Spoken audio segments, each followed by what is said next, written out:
everybody knows one thing about Isaac Newton, that supposedly, we don't know if it happened, supposedly he sat under an apple tree and was inspired by an apple and conceived the power of gravity. And he, of course, he was a very distinguished Cambridge professor.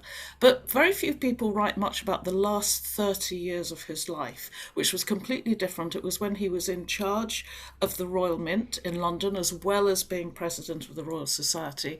And rather than the sort of rather parsimonious, miserly, rather sour Newton that we're used to hearing about, this man seems to have been very gregarious. He had some gorgeous clothes.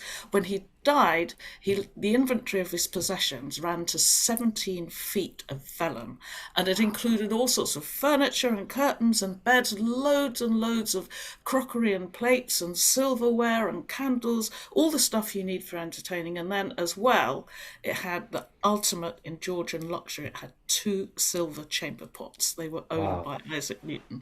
And he was very rich. I mean, I drew up a table to show that compared with other men of his time, he was relatively rich. He invested quite heavily in the South Seas Company that wanted to exploit South America. He lost a huge amount of money when the bubble burst. He also invested in the East India Company, and there were quite close links between the Royal Society and another company that was founded at the same time called the Royal African Company. And the Royal African Company, as its name suggests, was going over to the west coast of Africa, and they were importing gold, which obviously Isaac Newton needed to use to make coins at the mint. And also, as well, they were involved in sending African captives over to the American plantations. So, although Newton, as far as I can tell, he wasn't actually a slave trader himself, but like so many other men and women of the time, he was investing in companies which were engaged in slavery, and he certainly knew about it. And by using the gold at the mint, he was certainly contributing to that whole trade, which was the basis of the British economy. Wow. Wow. It's fascinating. This whole other side of Isaac Newton.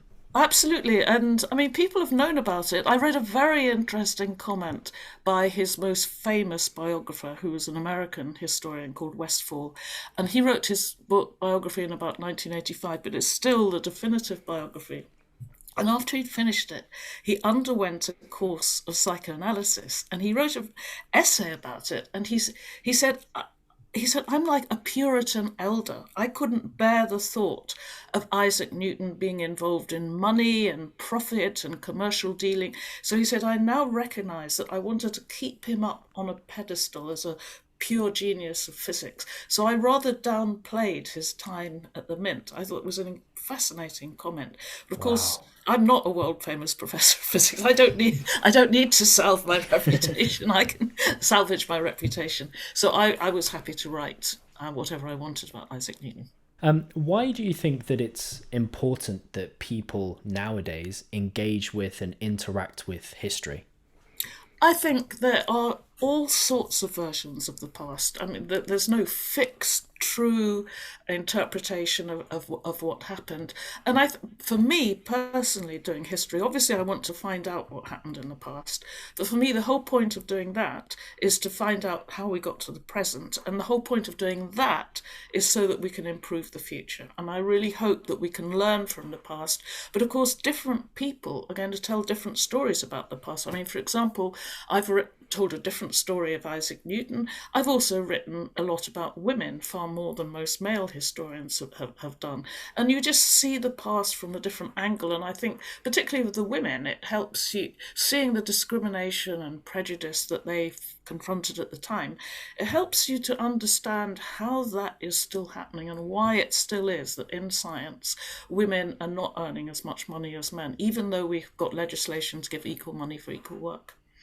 Yeah, absolutely. Absolutely. No, it's so interesting. And is there one thing about the festival this year that you are most looking forward to? Oh, I'm looking forward to giving my lecture on Newton, but I'm the next day I'm giving a lecture to school children, and I'm really excited about doing that, because as one of the activities at Cambridge I've been very involved in is persuading just ordinary young men and women, not the ones who were at Eton and all the posh schools, but persuading everybody that Cambridge is the place for them and that learning can be really exciting. So I hope that they're going to enjoy my lecture, and that's the bit I'm looking forward to most.